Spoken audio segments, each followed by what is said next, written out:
Mm. So, anyone can recall what we read yesterday, where we ended?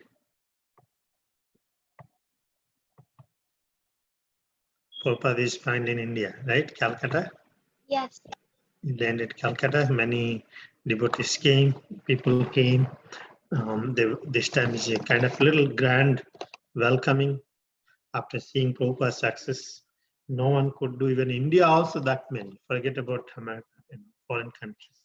That is not in one country, in so many countries. The Lord Chaitanya's mercy literally manifesting, and as if it was just waiting for the time. Now Achyutananda and Jayapatak Swami, who is now, they also came. So we will read from here. Prabhupada sat in the back seat on his way from the airport to the home of Mr. Das Gupta on Hindustan Road. Outside the car window, the familiar scenes of Calcutta passed by. For the newcomers riding with him, however, Calcutta was foreign and unfamiliar. Newcomer means those two devotees, Kirtananda and they've been already here actually. Tamal Krishna, yeah, and another devotee, right? Another sannyasi. Gaunt, loitering cows and street dogs, small horses pulling huge loads, barefoot rickshawalas, open shops with exotic foods, dense crowds of pedestrians, the sultry heat, and the incredible traffic. These, all the familiar to Prabhupada, plunged the disciples who had flown with him into culture shock. Tamal Krishna looked nervously at the driver, who swerved in and out of traffic, honking his horn. Prabhupada laughed softly. Tamal Krishna, how do you like this driving? Achyutananda and Jayapataka, however, were acclimatized to Calcutta and learned to appreciate its culture. They had met high-class cultured Bengalis who helped them as who accepted them as sadhus despite their American birth. They had preached in many homes and had attracted curious crowds by chanting in public. They had not, however, achieved a solid foothold for ISKCON, but now Prabhupada had come to change that. He would preach wonderfully, just as he had done in America, and his disciples were eager to serve as his instruments. He would be their vital force, their inspiration, for he was empowered by Lord Chaitanya. Prabhupada reached the home of Mr. Das Gupta at almost midnight. Many people wanted to see him, and when Devanand Maharaj tried to turn them away, Prabhupada said, No, let them come in. Prabhupada's sister Bhavatarini arrived with an array of special dishes she had cooked. We can eat now, one of the sannyasis protested late at night. No, Prabhupada said, we must eat everything. Whatever my sister cooks, we have to eat. This is her favorite activity. She likes to cook for me and feed me. Everyone must take prasadam. The devotees at the Chaitanya Math had also cooked a feast. And as Prabhupada was honoring the prasadam prepared by his sister, the prasadam from Chaitanya Math arrived.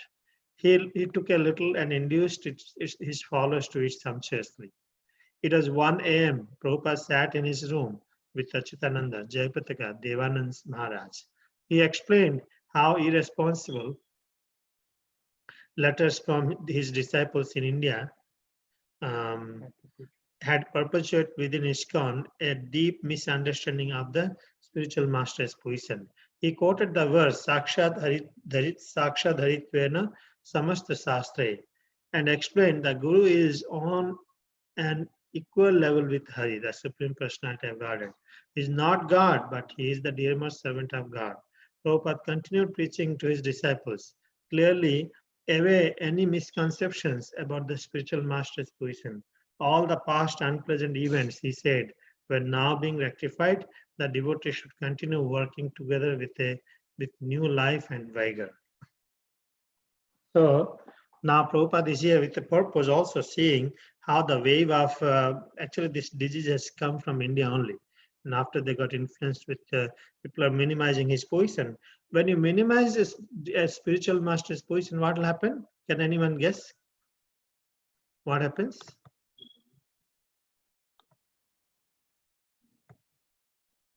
Huh?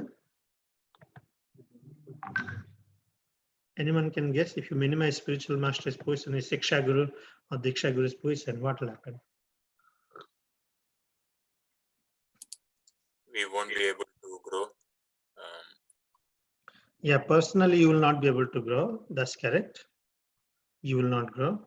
What else will happen?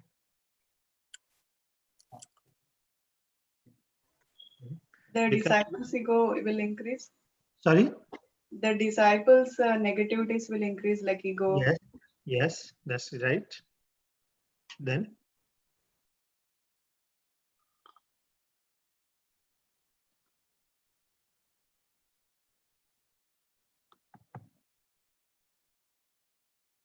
No? We'll So fall when you- into a Mayavad mindset. That's already Mayavad actually. When you're not living this, that's the whole Prabhupada's argument. You're already in Mayavad because you don't have that respect, service attitude to master. It means when you don't have, it means you're looking for, your own glorification, right? So whole society will fall when you don't have respect. It's not because of that. So Prabhupada feared how he witnessed how the whole society is going to fall apart. Why? Because you don't have awe and reverence, you will not listen to your spiritual master.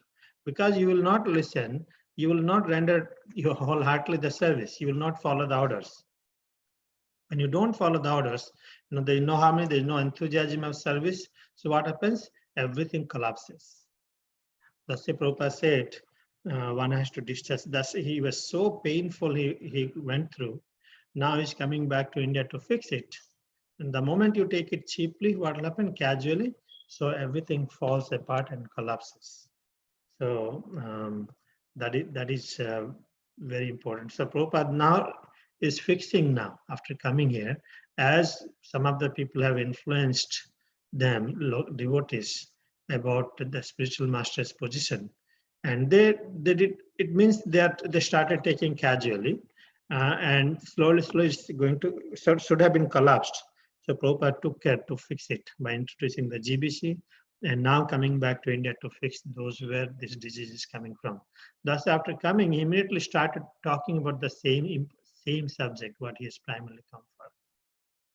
He's going to handle personally now in India now at this time. So that's a very big thing. Gaurang, you want to do? Yeah. Prabhupada continued preaching to his disciples, clearing away any misconceptions about the spiritual master's position. All the past unpleasant events, he said, were now being rectified. Devotees should continue working together with new life and vigor. Achyutananda asked Prabhupada if he could take sannyas. The Indians, he said, would respect the sannyasi more. Prabhupada agreed that the sannyas would help Achyutananda's preaching, and he said that Jayapatika should also take sannyas. The ceremony would be in a week on Radhashtami. The Amrita Bazar Patrika carried a front-page news story of Prabhupada's arrival. A photo showed Prabhupada walking with his hand in his bead bag, surrounded by young sannyasis carrying dandas. Many VIPs had come to the Dum airport before, but never have we seen gaiety and celebrations of this magnitude. It was difficult to imagine that he was 75 years old, because he was completely fresh after this long journey. The little smile on his face, he blessed one and all with the word Haribol. Prabhupada wrote to devotees in Japan, "In India, from the very moment we step down from the airplane, there is good propaganda work going on. The boy Bruce is improving and becoming more interested. He has now sacrificed his hairs for Krishna. That is a good sign." Calcutta was in political turmoil. A group of communist terrorists, the Naxalites, had been rioting, murdering prominent businessmen and threatening the lives of many others. Many wealthy Marwari industrialists were leaving the city for Delhi and Bombay. Aside from the terrorists, Bengali college students were growing unruly. But the older people of West Bengal comprising most of Prabhupada's visitors, were alarmed by the violence and unrest. The only shelter Prabhupada told them was Krishna. So Prabhupada continued, and he told his devotees and his disciples that now that he has come here, all the unpleasant events will be rectified, and that the devotees should continue working with new life and full enthusiasm. Then Achyutananda asked Prabhupada if he could take sannyas, because Indians would respect the sannyasi more. And Prabhupada agreed, and he also told Jayapataka Prabhu to also take sannyas. And the ceremony would be in a week on Radhashtami. Then the Amrita Bazaar Patrika posted a front page news story of Prabhupada's arrival. And many VIPs had come to Dum Dum Airport before, but they've never seen a celebration like this for Prabhupada. And they were very surprised because even though he was 75 years old, he was looking completely fresh and young after his long journey. And he blessed everyone by saying Haribol. And he wrote to the devotees in Japan saying that in India there's good propaganda work going on here. And the boy Bruce, I think one devotee, he's improving, and now he has shaved his head for Krishna, which is a good sign. Remember? No, Yeah. And but in Calcutta, there's a political turmoil because a group of communist terrorists called the Naxalites are rioting and murdering many of the prominent businessmen and threatening many lives. And many of the industrials are leaving the city to go to like Delhi and Bombay, and their Bengali college students are growing very unruly.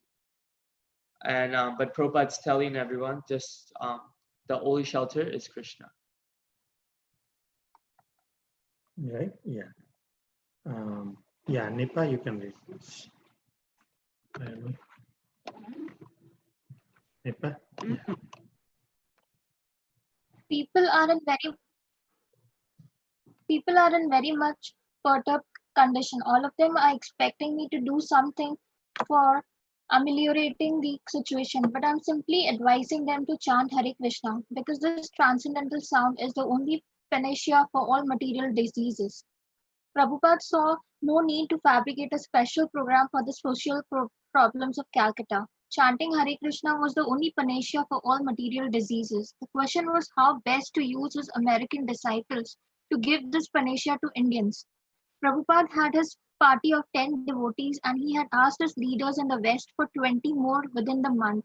He had ordered 60,000 worth of books and magazines for Dai Nippon, and his sannyasis were going daily to the streets to perform Sankirtana. The Sankirtana party was getting a good response. Shaven-headed Westerners wearing shikas, Vaishnava, tilaka, and saffron robes, playing kartalas and mridangas, chanting Hare Krishna with heart and soul, quoting Sanskrit verses from Bhagavad Gita, affirming Lord Krishna to the Supreme Personality of Godhead. For the Bengalis, this was sensational, and hundreds would gather to watch. Prabhupada knew the great appeal his disciples would have.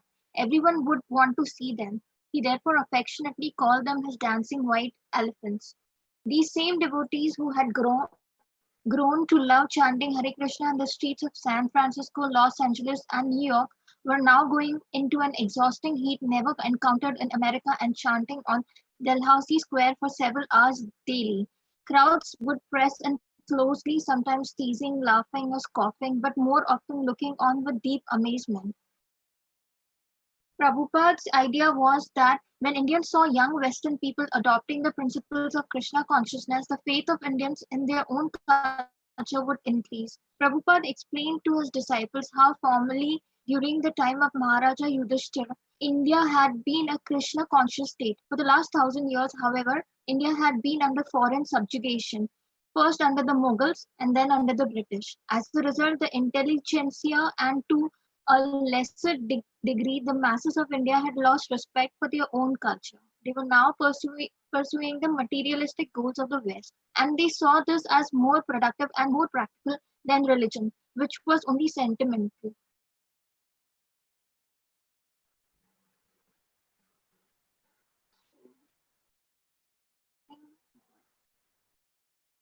I think still, people were in a perturbed condition. So every all of them were expecting for ameliorating the situation and so Prabhupada was just advising to chant Hare Krishna to get this transcendental sound, and it's the only panacea for all the material diseases. Prabhupada saw no need to have a special program for problems of Calcutta. He said chanting Hare Krishna was the only kind of a solution for all the material diseases. And the question was how best to use the American disciples to give this to the Indians.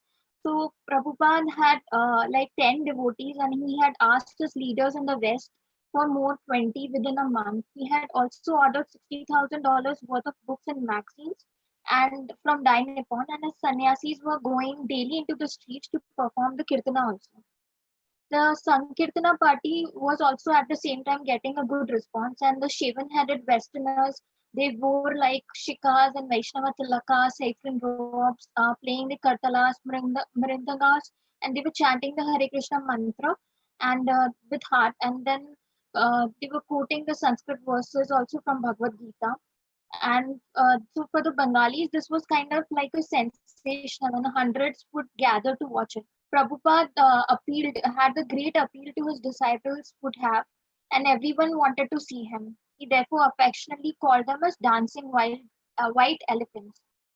The devotees had started to love the Hare Krishna mantra, and they were doing this. The ones they were doing in the streets of San Francisco, Los Angeles, New York. Now they were doing it and chanting the same on Dalhousie Square for several hours daily, and the crowds would press in closely, and they sometimes would tease, laugh, scoff, but often they would look with deep amazement. Prabhupada's idea was like when Indians saw Western people adopting the Krishna consciousness, the faith of Indians in their own culture would increase. Prabhupada explained that his disciples at once, like formerly during the time of Maharaj Yudhishthir, had been Krishna conscious. But for the last 1,000 years, India was under the influence of Mughals and British, and that had kind of taken over the spirituality of Krishna consciousness from its own culture, and they had lost many Indian masses of India had lost respect for their own culture.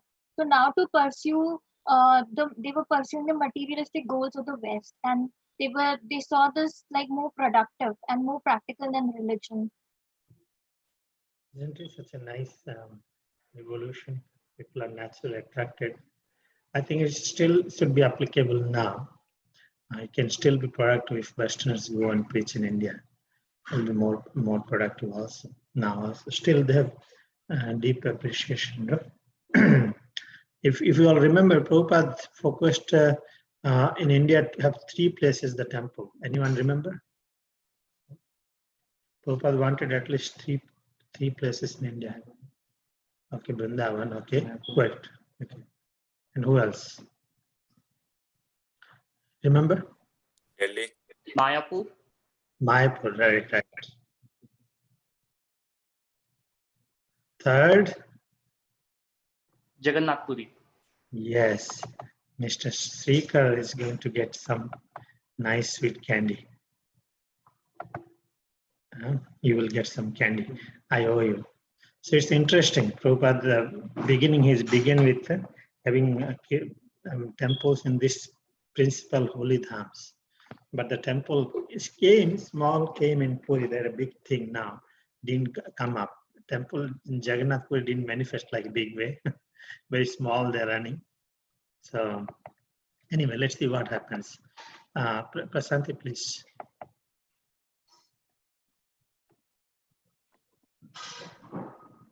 Westerners living You can read from here. Westerners living as renounced Vaishnavas could, as Prabhupada was well aware, turn the heads and hearts of the Indians and help them regain faith in their own culture. It was not a material tactic, however, but a spiritual strength. Prabhupada stressed that the devotees must be pure in their actions. This purity would be their force. The chanting in Dalhousie Square and along Chaurangi had gone on for about 10 days when Prabhupada decided to stop it. The street kirtana, although an excellent method of preaching, was not the most effective method for India, he said. There were many professional kirtana groups in Bengal, and Prabhupada didn't want his disciples to be seen like that as professional performers or beggars. He wanted them to preach in a way that would bring them closer to the more intelligent, respectable Indians, and he unfolded his new plan. He called it life membership. His disciples would invite Indians interested in supporting and associating with ISKCON to become members. A membership fee of 1,111 rupees would entitle the member to, to many benefits, such as copies of Srila Prabhupada books and free accommodation in ISKCON centers around the world, speaking one evening in a private home before a group of wealthy businessmen. Prabhupada initiated his life membership program. After lecturing, he invited his audience to become ISKCON life members, and several Calcutta merchants immediately signed. D.L. Jaju, I was really overwhelmed by the simplicity of Prabhupada's nature. He told me how he had been carrying on his regular business when his guru had told him that 400 years back Chaitanya Mahaprabhu had said that Hare Rama, Hare Krishna would be chanted all throughout the world. He said that that was the job given to him by his spiritual master, and that he would have to go to America and do it. I found no snobbery in him. He was very simple, and he was telling, as if my brother was telling to me, simply how he went to USA, how he started, and how gradually he planned to have his Krishna consciousness throughout the world. Seeing his disciples who had changed their lives, I began to think, why not I? In my humble way, I should do something without worrying what other people are doing. I found that im- imperceptibly he was affecting my life. My wife and even my son were really surprised when they found that these white people, whom we thought could never turn to Krishna consciousness, had changed so much. So we thought we also must try to follow better the we also must try to follow better the teaching of the Gita.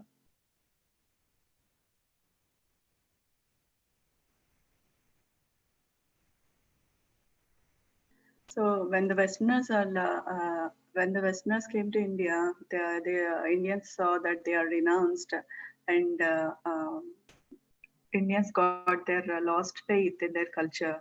And Prabhupada wanted this to happen, and he wanted it as purity, but not by force.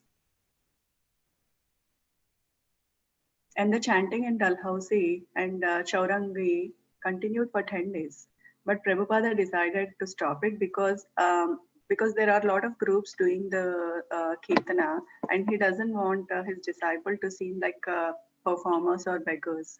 He unveiled a different plan, um, that is a life. I wanted to add it here actually. Thank you. So when a person has developed some kind of familiarity and some kind of disrespect, in India, roadside walking in the road is very common, and so many unwanted people also they're imitating and they're doing harina. So people have already developed kind of as a it's not a very respectable way. So Prabhupada didn't want it to continue. Still Harinam continued, but he didn't want it to, they should compare us also in their way because they already have a certain mindset.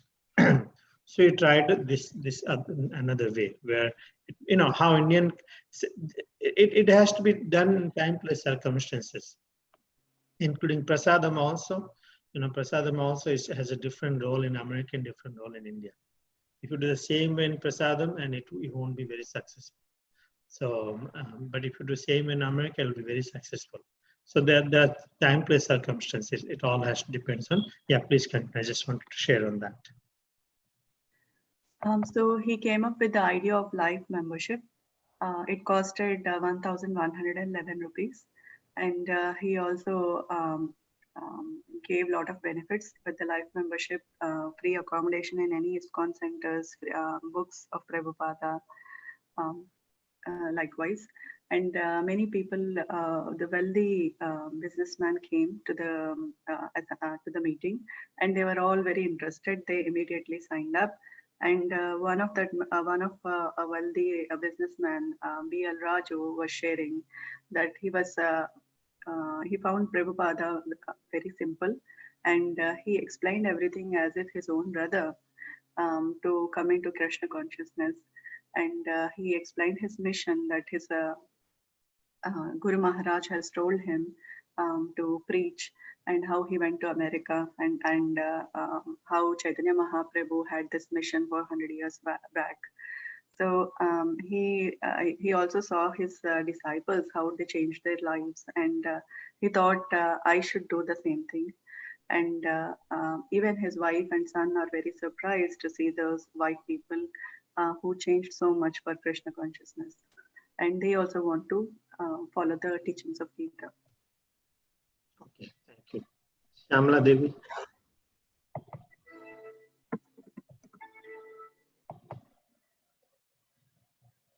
Is there? Whether at a life member's home, at a formal lecture before a large audience, or in his own room, Prabhupada continued speaking from Bhagavad Gita and Srimad Bhagavatam about Krishna and Krishna consciousness. Of this, he never tired. A guest would ask a question, and Prabhupada would begin his answer by having one of his disciples read a relevant verse from the Gita. Then he would explain it. If the guest was unsubmissive and wanted to challenge, Prabhupada would argue. Sitting at his low desk, occasionally drinking water from his lota, Prabhupada would talk hour after hour. The temperature rose to 100 degrees, and as Prabhupada sat in his room preaching, he wore no shirt, only a simple top cloth, which left his arms, shoulders, and part of his chest bare. Sometimes the devotee sitting with him would be sick or sleepy or otherwise inattentive, and sometimes they would excuse themselves, returning hours later to find him still preaching. Guests also came and went, yet, except for a nap after lunch, Prabhupada kept preaching, often, often throughout the day and into the night. Never bored with his subject matter, he would speak as long as there was an interested hearer. His audience varied. Sometimes he would speak to a room of husbands and wives, all cultural and well dressed, and sometimes he would speak to one lone old man. Sometimes his audience listened quietly or argued, or even when appreciating showed their misunderstanding. Sometimes a guest would ask him why he criticized Bengal's reputed saints and politicians, and he would explain on the basis of Bhagavad Gita that the real sadhu always glorifies Krishna.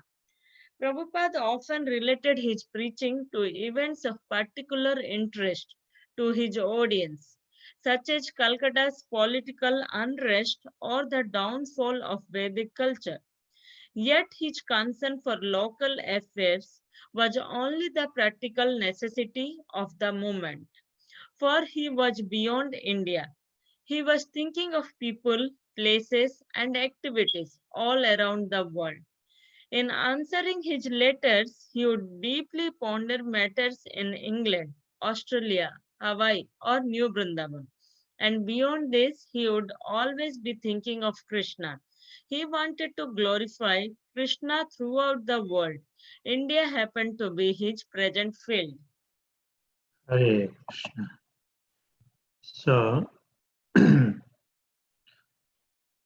so basically, it shows that how for Prabhupada, Krishna is real, and for others as a neophyte beginners, When you come new, you cannot take anything. For some time you can see, but everybody is mesmerized to see how Prabhupada can do 24 hours without getting any tired. You see how long you can talk about it. Sometimes when we begin our Krishna conscious movement, we just give some prasadam or just attend once in a while program, or at the most once in a week program. But as they gradually develop, the Krishna becomes an integral part of their life. Gradually. They may take few days in a week. I still remember in our community at the beginning when we used to have only once in a week program, I think, yeah. Then we had a prolonged program on Sundays. Devotees could not take much on that basis, there's too much we cannot take in the morning and afternoon like that. So then we say, okay, you can take whichever you feel comfortable, probably. But Prabhupada is in different position. He can speak on this subject matter as much as for other devotees, they're very new. And it's hot weather, they cannot take it, but Prabhupada is not disturbed because Krishna consciousness is topmost priority, his life and soul. Audience is varied, and sometimes, see the thing, people have a wrong conception that a sadhu means, until now, a sadhu means you should be saintly, you should be humble, you should not speak any bad anything, you should keep quiet. Those are misconceptions about sadhu is there. But Prabhupada's position is, he is a Nirbhisesa Sunyavadi, Paschat Destaradam. 3. Nirbhisesa, impersonalism, voidism. He told frankly, his primary appearance is also to reveal those pretenders and bad people who are actually taking this leadership position and misguiding the society. So when you talk about this, immediately there'll be a challenge will come. You cannot criticize. So Prabhupada made it very clear that if sadhu is the one who always glorifies Krishna. If those people glorify Krishna, then they are the sadhu. If they don't, then they are not sadhu. Now he's preaching in India, so he's taking to Indian situation, political system. He's using those things, which is local people can understand. At the same time, he's deeply pondering the matters in England, Australia, Hawaii, New Vrindavan. Most of the things are, very important places where Krishna consciousness is going, and he cannot. When new people are coming, Indians, they would be thinking this is our country and this is our religion. But Prabhupada is always gives an answer, which is for keeping whole world as one. He doesn't see that India is different than Pakistan, Pakistan is different than another country. People are different. No, he says everyone is part and parcel of the Supreme Personality of Godhead, and Krishna consciousness is universal principle, universal practice, and that's the mindset. And second to Hare Krishna. The devotees in India had the privilege of closely observing Prabhupada in his preaching. His superior tolerance and kindness both inspired them and by contrast exposed to them their own inadequacies.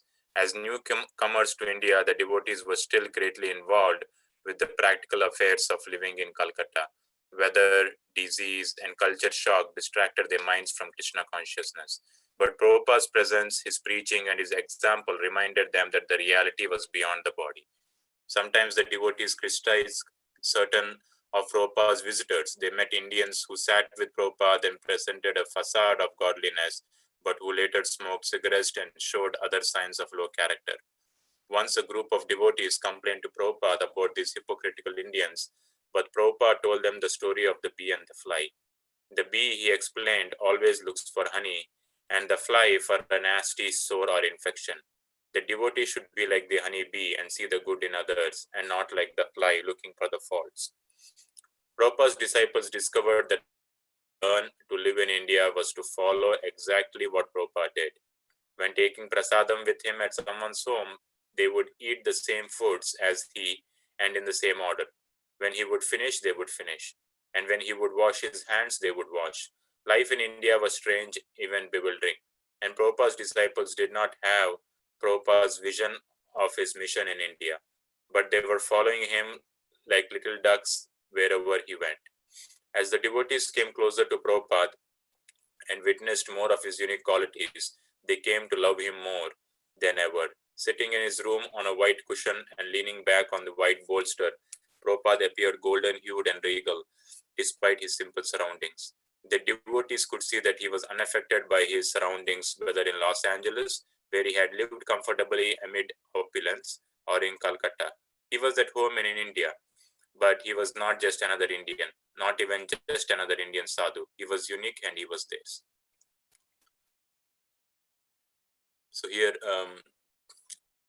Prabhupada were getting inspired, the disciples were getting inspired by observing Prabhupada in his preaching, and they were also they were also becoming exposed to what their own inadequacies or discrepancies were, and they were still trying to get acclimatized to the Indian weather, and even culture shock distracted their minds from Krishna consciousness. But Prabhupada's teaching always reminded them that the reality is beyond the body, and they would sometimes criticize Prabhupada's visitors. They met few Indians who would sat with Prabhupada and present a facade of godliness, but later on they showed they had bad behavior or smoked cigarettes. And once they complained to Prabhupada about these hypocritical Indians, Prabhupada told them the story of the bee and the fly, and asked them to be like, the devotee should be like the honeybee and see only the good and not the fault like the fly. And they discovered that the best way to learn to live is to follow like what Prabhupada did. So they would follow the way he takes prasadam, the same foods they would take as Prabhupada, and in the same order, and they would also finish when Prabhupada would finish.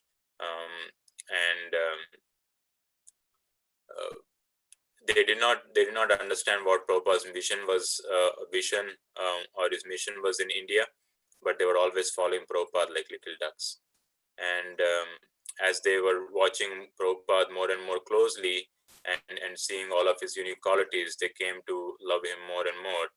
And then they saw that Prabhupada was actually unaffected, whether he was in Los Angeles, where he was a little bit comfortable amid opulence, or where he was in Calcutta. So, and he was at home in India, but he was also not like a regular Indian. He was not even an Indian sadhu. He was unique, and they had complete access to Prabhupada. This is very interesting, you know. Prabhupada couldn't take much later in America, dealing with Western people. He handed over to GVC. So much of hypocrisy and so much of thing, you know, bring your culture with you when you come. And he comes in India now, he's become so energetic. He's almost kind of collapsed while in LA. Okay, who's there? Yeah, Pranatu, you can read. See that.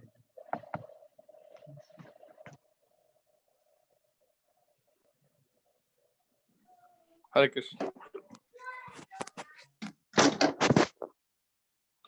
From Prabhupada's first day in Calcutta, he had thought of going to Mayapur, the sacred birthplace of Lord Chaitanya. Bhakti Vinod Thakur, father of Srila Prabhupada's spiritual master and pioneer in spreading Lord Chaitanya's teachings beyond India, had longed for the day when Americans and Europeans would join with their Bengali brothers in Mayapur chanting the holy names. Prabhupada wanted to purchase land, establish a Mayapur center for his Western disciples, and fulfill the dream of his spiritual predecessors. He had written to one of his god brothers, I wish to go to Mayapur to pay my respects to our beloved spiritual master, His Divine Grace, Srila Prabhupada, as well as to complete the purchase of the land. So if Jagmohan Prabhu will accompany us to finish this transaction, it will be very kind of him. And I hope you will kindly request him to accompany us. The followers of Lord Chaitanya accept Mayapur, 110 miles north of Calcutta, to be identical with Vrindavan. 5,000 years ago, Lord Krishna lived in Vrindavan, performing his childhood pastimes, and 500 years ago, Lord Krishna appeared in Mayapur as Lord Chaitanya. For the Gaudiya Vaishnavas, therefore, Mayapur and Vrindavan are the two most dear and sacred places on earth. What better place for ISKCON to have its world headquarters than in Mayapur? But despite various attempts over the past several years, Srila Prabhupada had still not acquired property there. He had gone to Mayapur with Achyutananda in 1967, seen a plot of land, and asked Achyutananda to try and get it. But Achyutananda and the Mohammedan owner had never reached an agreement. Some Prabhupada's godbrothers had temples and property in Mayapur, but they wouldn't help. Some even seemed to be working against him. When Prabhupada had returned, one of his godbrothers in Mayapur asking him to help Achyutananda secure land, the godbrother's secretary had replied that he was unable to do so. The secretary had remarked, one must be very fortunate to get land in Mayapur. Prabhupada criticized his godbrother's uncooperative spirit, was becoming impatient. Why are we not able to get land in Mayapur?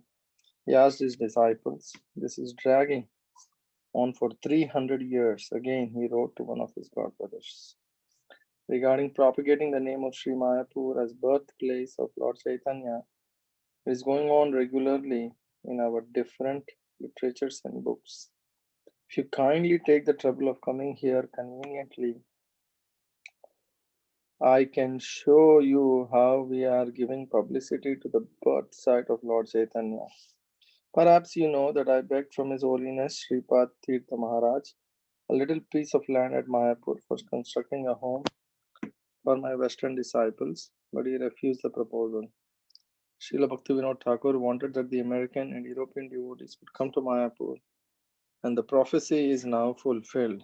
Unfortunately, they are loitering in the streets of Calcutta without having a suitable place at Mayapur.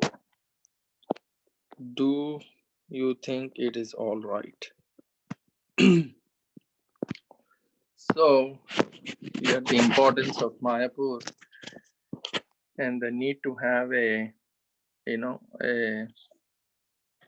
place or a temple in Mayapur is being emphasized, and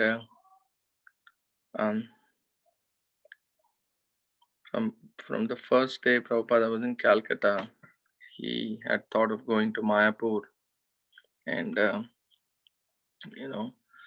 Bhaktivinoda Thakur, Bhaktisiddhanta Saraswati Thakur's father, and the pioneer in spreading Lord Chaitanya's teachings outside of India, had long had a desire,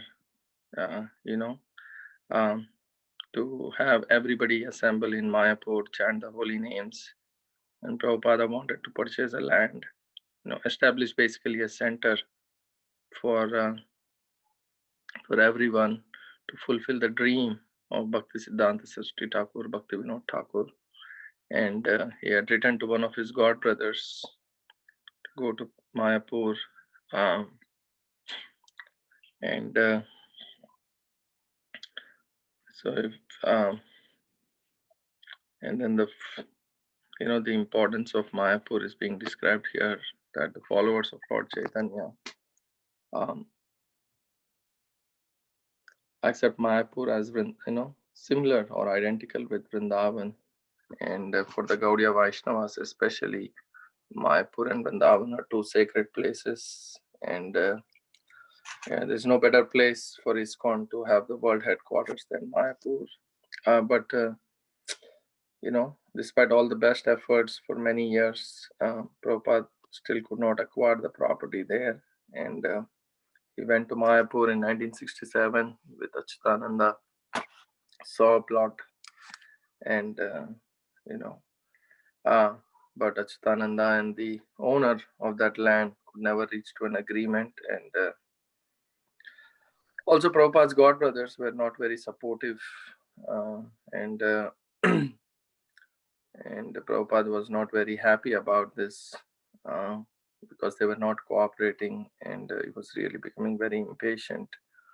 And he asked his disciples to to get the land, and that has been dragging for 300 years.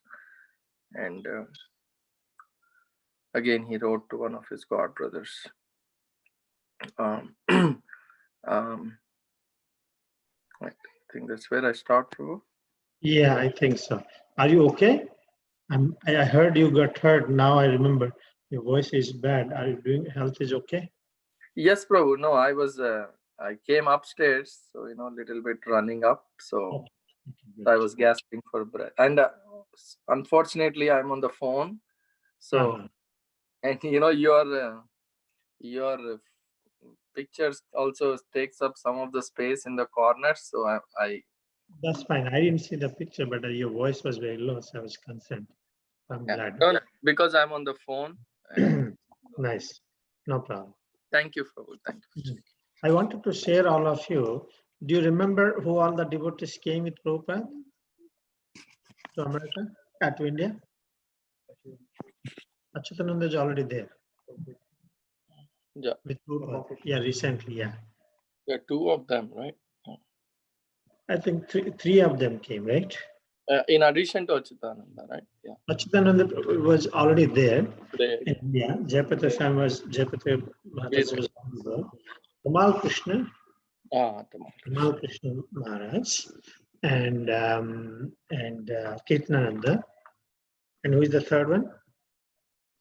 Jaga. Anyway, we will see. I want to share when they were driving in the car. You remember Prabhupada was feeling comfortable, but who was not feeling comfortable? Gauranga Sikh Tamal Krishna Maharaj. I wanted to share. I think many of you are not there in that. And I was also a few years in the movement. Tamal Krishna Maharaj left the planet in a car accident in Bengal while coming from Mayapur.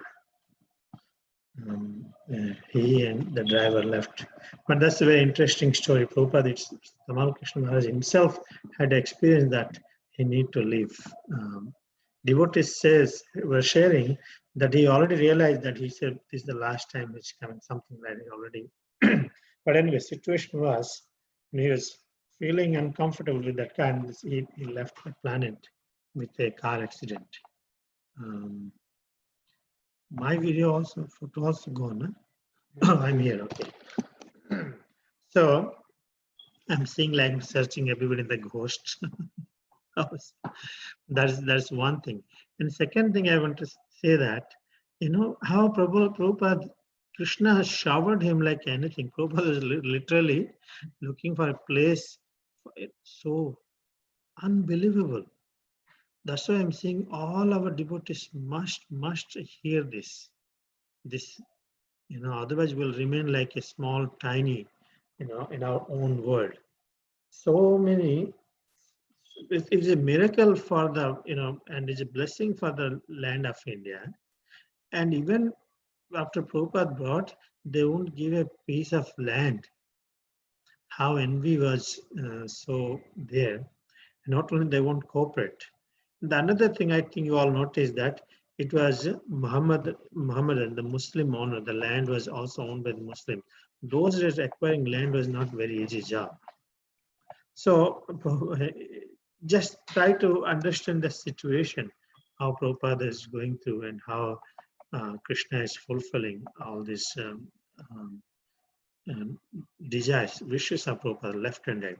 It's going to happen, a miracle is going to happen, but it's not so easy. What Seeker, please read.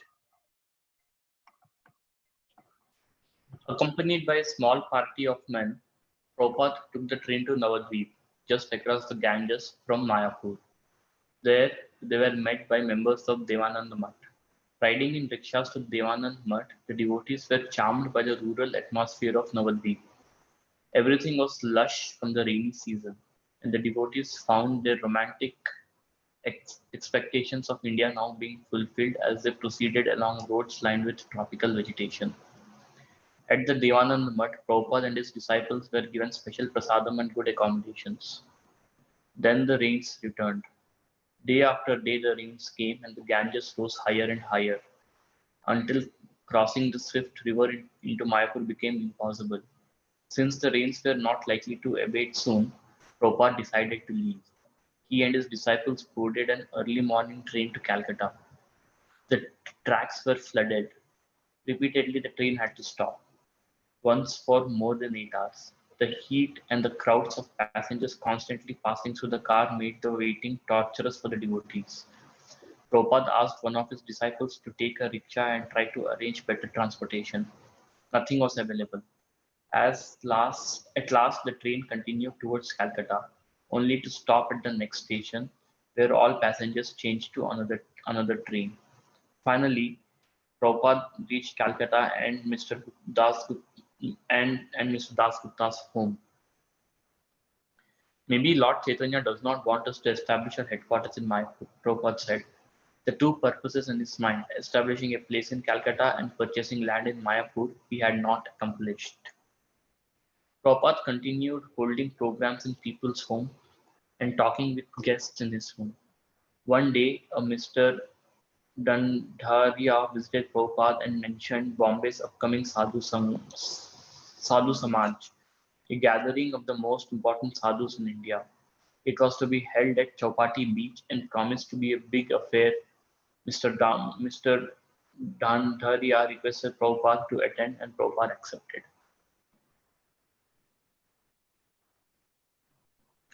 So, so finally, Srila Prabhupada, along with a small group of devotees, he took a train to Navadvip, and then they wanted to go to Mayapur to establish temple there, or to buy a land there.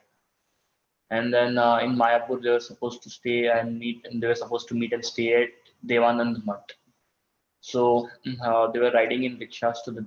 So after arriving at Navadvip, Prabhupada and his disciples, they were riding in rickshaws to the Devanand Mutt.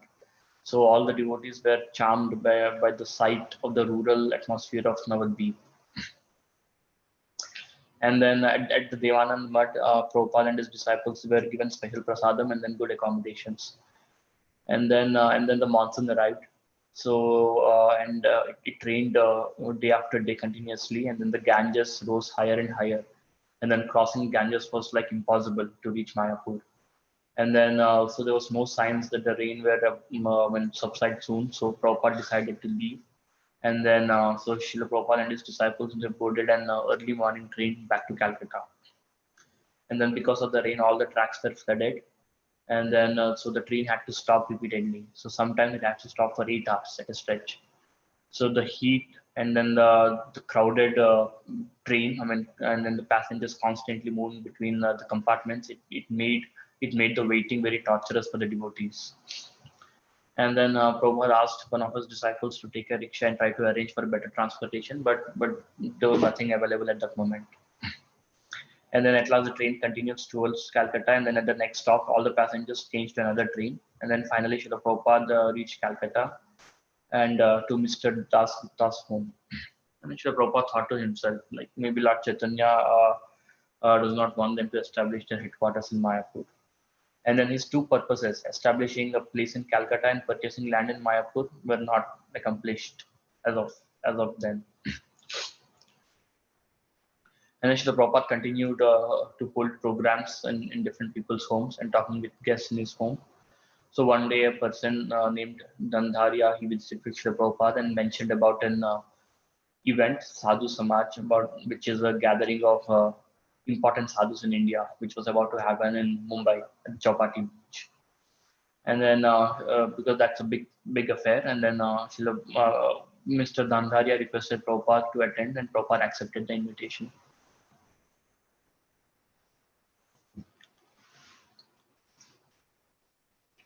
Bombay, October 1970. Responding to Srila Prabhupada's request for more disciples to join him in India, a group of 20 American devotees traveled to Brussels and took an inexpensive flight aboard a propeller-driven craft to Bombay. At the airport, while the devotees were wondering where they should go, Mr. Kailash Seksaria, a wealthy Bombay businessman and nephew of Mr. Dandaria, approached them with a letter from Prabhupada. Mr. Seksaria had arranged for several cars and he escorted the devotees to his home in an affluent Bombay residential area on Marine Drive. He fed them and provided them with living quarters. 2 days later, a telegram arrived informing the devotees and their hosts that Prabhupada would be arriving the next day. Prabhupada arrived at the Bombay airport and, after an enthusiastic reception, rode with Mr. Seksaria to his home. Marine Drive runs along the seashore, and the houses lining it belong to the very rich Mr. Seksaria's residence, which was 7 stories, and he offered Srila Prabhupada the first floor with its large rooms overlooking the Arabian Sea. Bombay, Prabhupada said, was India's most materialistic city. It was the nation's movie capital and the city where, more than in any other Indian city, the people wore Western dress. The gateway to India, it boasted the most industries, the most businesses, and the most billboards.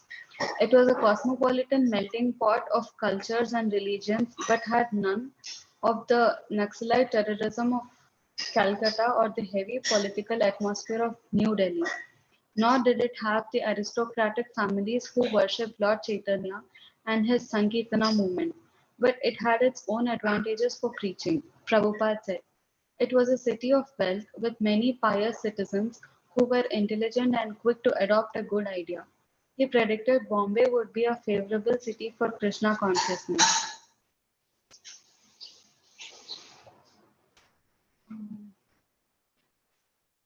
So, upon Prabhupada's request, a group of 20 American devotees traveled to Bombay by taking an inexpensive flight. And at the airport, devotees were wondering where they have to go. And then Mr. Kailash Saksaria, who was a wealthy business man in Bombay, approached them with a letter from Prabhupada. He escorted the devotees by arranging several cars and uh, by arranging several cars to his home, which is on Marine Drive. So he fed them and provided them with living quarters. So 2 days later, they received a telegram from Prabhupada saying that he would be arriving the next day. So he got an enthusiastic reception, and Mr. Seksaria took him to his home, and he accommodated the first floor um, of his 7-storied building, and the rooms were very large, which was overlooking the Arabian Sea. So Prabhupada was describing about Bombay, how it was the materialistic city, and most of the people over there were wearing Western dresses, and like there was not, I mean, there is no family who is worshipping Lord Chaitanya and his Sankirtana movement. But Prabhupada said that besides these disadvantages, it has its own advantages for preaching. And Bombay is a city of wealth with many pious citizens, and they were very intelligent too. So he thought that it would be a favorable city for preaching Krishna consciousness.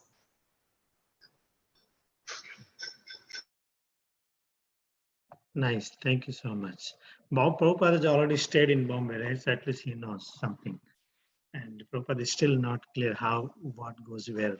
Vijayan Prabhu, please read. Prabhupada's first Bombay preaching engagement was at a gathering of sadhus a pandal in an open field just a few blocks from Mr. Saksaria's home. Prabhupada's disciples had also been invited and they arrived several hours before Prabhupada. The array of Indian sadhus sitting on stage in long rows startled the devotees. Some of the sadhus were bearded, some shaven headed, some with long matted hair and holding tridents, some covered with ashes, some adorned with beads and clay markings. The devotees were amazed, and many of the sadhus, on seeing the white skinned Vaishnavas, were also amazed. When the devotees came on stage and began their kirtana, the audience responded by clapping in rhythm and chanting. Afterward, on the advice of Mr. Seksharia, the devotees took their kirtana out into the streets and many in the audience followed. That evening, the devotees returned to the pandal with Prabhupada. Prabhupada sat on a raised platform and his disciples sat at his feet. After having three of his disciples speak in English, Prabhupada spoke in Hindi. While the audience of more than 500 listened silently, after his lecture, he came down from the platform and a crowd gathered around him, touching his feet, and followed him to his car. When Prabhupada heard from his disciples of their spontaneous kirtana through the streets of Bombay, he said they should go to the busiest bazaars and chant daily. So they did. Wherever large number of people gathered, the devotees would go and chant.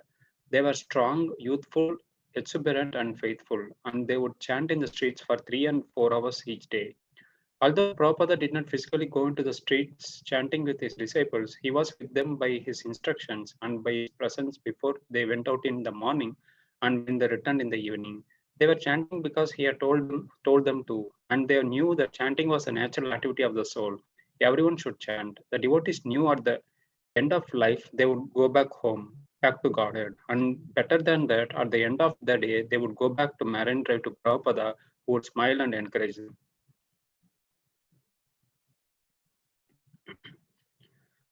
So this describes the experience um, at, at the gathering, which was arranged over there with a lot of sadhus.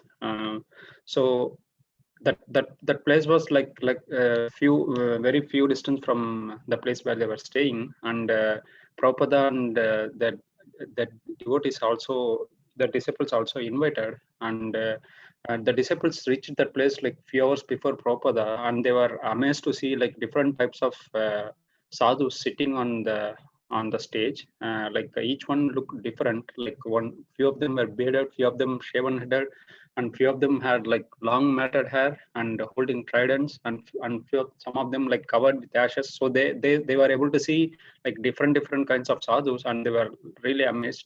And other people also really amazed because of this American disciples, like white-skinned Vaishnavas. They were also amazed, and they performed the kirtana in the stage, and the audience also responded nicely by clapping in rhythm and chanting.